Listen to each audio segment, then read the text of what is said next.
Hey, welcome back to the channel where we talk all things engineering, technology, and finance.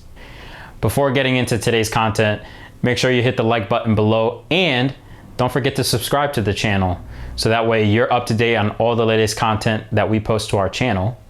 And lastly, make sure you share the video with friends and family. As I always say, we don't want to hoard the knowledge for ourselves and we want everybody to learn. So let's jump into today's content. Hey, welcome back to the channel. As we mentioned in the intro before, if you have not subscribed to the channel, make sure you hit the subscribe button below and give me a thumbs up if you find this video to provide value to you. In this week's video, we're going to talk a little bit about order of operation for your finances. I don't know if you remember, but back in high school when they were teaching you about PEMDAS, how does that go again? Parentheses, exponents, multiplication, division, addition, subtraction, something like that, right? So it teaches you about how to do math and it gives you the order of operations. And I like to think of finances in the same manner, where there's a specific order of operations that you have to do whenever you are looking to deploy capital in your household. What I'm gonna do is I'm gonna walk you through some of the ways in which we deployed capital in our house. And this is a scenario, of course, that we did a couple years ago because our incomes has gone up since, and the numbers have changed quite a bit. But we're gonna walk you through what we did a couple years ago so that way you can have an idea of what the order of operations look like for our finances. And hopefully you can take some information and little nuggets out of that and apply it to your own finances. Now let's set up the scenario so you can understand what are the different variables in our house, because based on those variables, it's going to differ on what those numbers look like for people. So keep in mind that the numbers that I'm going to share are specific to our family, and they were a couple of years ago, but hopefully you can see how it works and be able to apply it to your scenario. In our household, we have two working adults, myself and my wife. At the time, we were making a total household income of $200,000. To make this conversation a little bit more simple, we're not going to take a look at any of the taxes that are involved with it. We're going to talk a little bit about high-level numbers, and we're going to show you how we break things up, but this is going to be taxes aside. The first thing that we're going to do is figure out what is the percentage that we are going to pay ourselves. What do I mean by that? Each and every paycheck that comes into your household, you should always be paying yourself first. That money is worth more money than the money that you are spending today. In our case, at the time, we dedicated 25% of all of our income for investment purposes. Now, I know it may be a little bit of a stretch in order to get you to that 25%, but the biggest thing that you can do is always get started. Start yourself at 10%, maybe 15%, and just keep working your way in each and every year, raising it a percentage point or two to get you to that 25%. So doing a little bit of simple math here, 25% of $200,000 is $50,000. With $50,000 ready to invest, there's an order of operations, or an order in which we deploy that money. And let's go through that and see what that looks like. In our particular household, as I mentioned, we had two working adults, myself and my wife.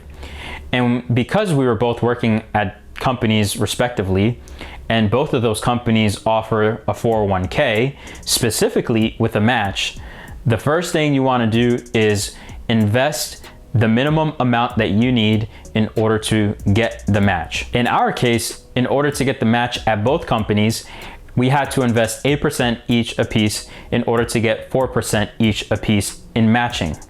So that translates into $8,000, 8% on one side, 8% on the other is a total of 16%, which gives us the $8,000. So the next thing we do is we subtract our $8,000 from our $50,000 of total investments for our household, and that gives you your remaining balance. With the remaining balance of $42,000 left in order to invest, we move on to the next step in our order of operations for investment. And the next thing that we want to do is we want to fund our HSA. So what is an HSA? If you don't know what an HSA is, shameless plug, there's a video that's going to be linked in the description below. That video will educate you on exactly what an HSA is and how to properly utilize that HSA for your family. For families, an HSA allows you to contribute up to $7,300 each and every year, which is the maximum contribution. In our case, what we ended up doing is we ended up maxing out the HSA And we did that to the tune of $7,300 per year in order to make sure that we can cover the expenses of healthcare as healthcare issues arise in the future. The next thing that we have to do is we have to subtract the $7,300 that we've invested for the HSA from our remaining balance that we had after investing in the 401k. So with $42,000 left and deducting the $7,300 that we have for the HSA, our total amount remaining that we can invest is $34,700. After we're done with the HSA, the next item on the list is called a Roth IRA. Now, what is a Roth IRA? Well, the IRA part is individual retirement account. Roth just basically means that you're taking money after tax, you're putting it into this account, and as the account grows, and then you're ready to pull out the money when you reach of age to pull out that money without no penalties, all the growth that you made is going to be tax-free because your contributions was after taxes. Now, for our IRA, you can contribute up to $6,000 per person in your home.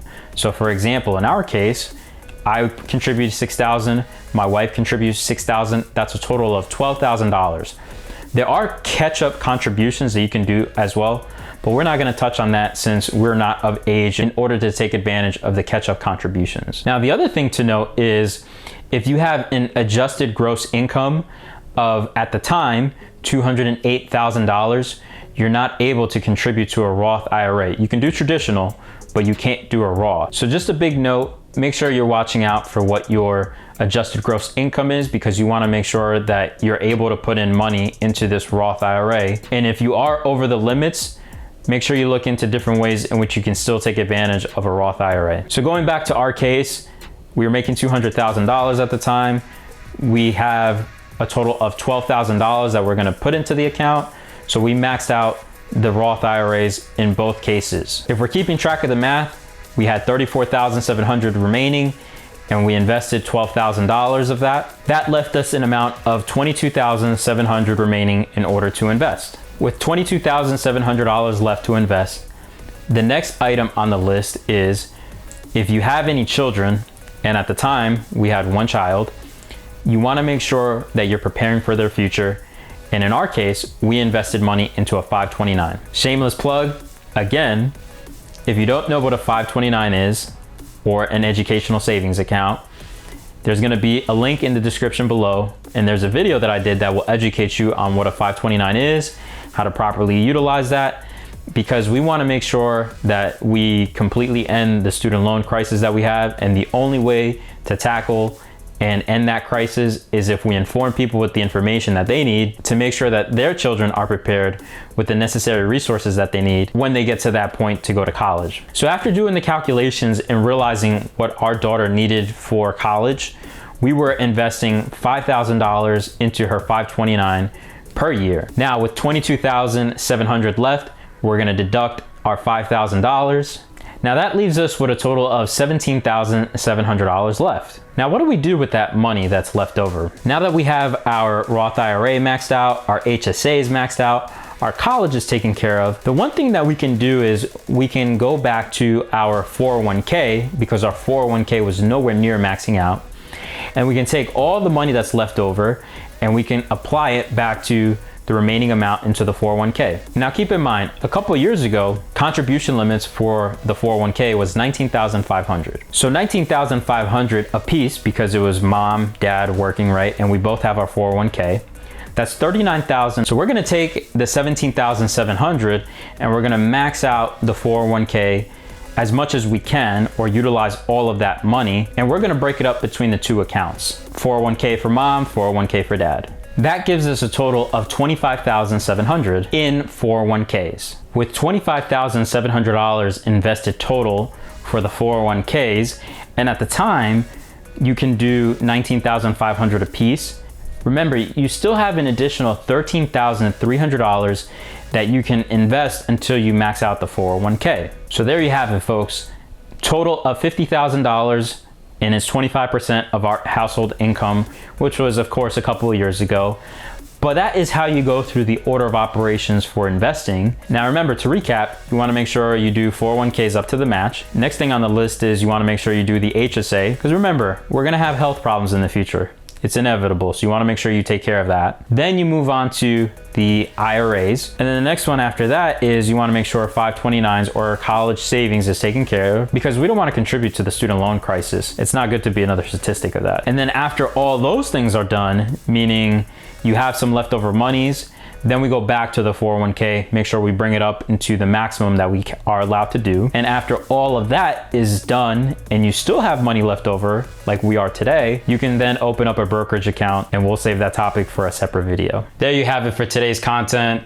Remember, don't forget to like the video, and as we mentioned, subscribe to the channel so you're up to date on all the latest content that we post to the channel on all things engineering, technology, and finance. Finally, don't forget to share the video with friends and family.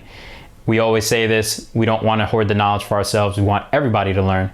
So make sure you share the video with friends and family, and we'll see you on the next video.